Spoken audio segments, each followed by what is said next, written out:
Welcome back to Anderson Acres. We are here with Shadowfax again. Mr. Shadowfax. Smooches. Yeah, Mr. Smooches. There's also chicken.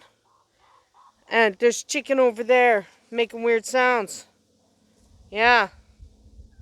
Weird sounding chicken. Anyway, back to the pony. Hi, buddy. This is our final video on buying a mini horse. I know we've done a little bit of a series, a couple more videos than I originally intended, but we are not doing any more after today. We are going to move on to handling your mini horse next week. But for right now, I just want to finish talking about things you should do before you buy your mini horse. I want to talk about the pre-purchase vet check. You may not always need one. Okay, so if you're getting from a rescue and the animal's already been vetted and you don't intend to show and you don't intend to drive or anything like that, and you just want to have a little pet, you might be okay not having the vet check. Okay, you might be okay. However, if you are buying from a breeder and you intend to breed or show or drive your mini, you really should get a pre-purchase vet check. Okay? You absolutely should. And there is Tequila coming. She's just running around barking. She's just running around. Not at anything in particular. She just likes to bark. Here comes the other ones. Hi, Tequila. Hi. Yeah, Tequila just likes to bark. She's just a loud, barky girl. Hi.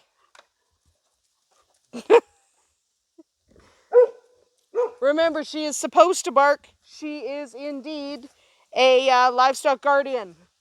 One of the reasons she barks is to deter predators. So that was Tequila. Hi, Tequila. Thank you. She just running around barking. No big deal. Anyway, pre-purchase vet check. So you want an unbiased professional opinion of an experienced equine vet. It's important that it's actually an equine vet. Okay, your regular vet that just sees cats and dogs, they probably haven't done horses since med school. So you definitely want to make sure you are getting an equine vet to do the exam. Obviously, that vet will have to be somewhere near the seller, but you don't necessarily want to use the seller's vet. Okay, if you can, you should use a different vet. So Tequila right now is hearing someone else barking and she's just warning them. Anyway, it doesn't matter. So what you want is a pre-purchase vet check. Specifically, tell your vet you want a pre-purchase exam. Okay, tell him that is what you want. And I say him not because your vet might not be a woman, but because my vet's a man. Just like when I'm talking about farriers, I tend to say her because our farrier is a woman. Okay, so when I say he, I don't mean that your vet might not be a woman. Mine's a man. I say he. Anyway, so you do get an extensive exam with a pre-purchase exam. You get detailed a heart check. They check the breathing. They check the gut movement. They check the teeth, the vision. They do everything. Okay, and it's a good idea when this check is happening that you make sure you get the detailed medical history from the seller so the vet can go over the detailed medical history. She's just checking. If you notice that Tequila's limping, yeah, she is. She hurt herself. She's okay, but she hurt herself. Anyway, so you do want to get that detailed medical history from the seller. And the vet, you want him to check for lameness. You want him to look at the horse's conformation, especially if you're going to be showing. And you want his opinion on the temperament. These people are excellent. Sorry, I actually dropped the camera. Sorry. At least it didn't land in any water. I have accidentally dropped my camera in water buckets before. Sorry. Anyway, what I was saying.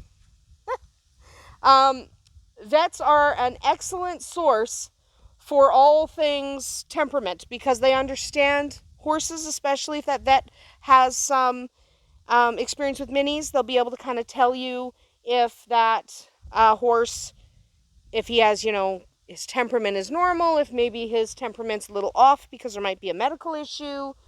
You could even ask your vet for x-rays of the feet or joints if that concerns you, or if the vet is concerned, he might recommend it. It's a good time to discuss vaccination and deworming schedules, both that the pony is already on, and then how to transition to the schedule you do at your barn, because not everybody observes the same schedule. So good time to talk about that. You're going to want to make sure your vet does a Coggins test. In fact, if you're transporting the horse over long distances, like over certain state lines, you actually might need a negative Coggins to move that horse. And if the vet is at all concerned, they might want to run blood work for antibiotics, anti-inflammatories, or even sedatives. So these are just different things that the vet might want to check that you can't necessarily do or check yourself. Okay? So you do want to check for these things. You do want to have your vet do that exam. Like I said, you might not need a pre-purchase exam. We didn't do a pre-purchase exam with Shadowfax because he was just a pet and he was in bad shape and he was kind of a rescue and we were looking after him. You know, that was just the plan. Our plan was to just make sure he was going to get a good home with us.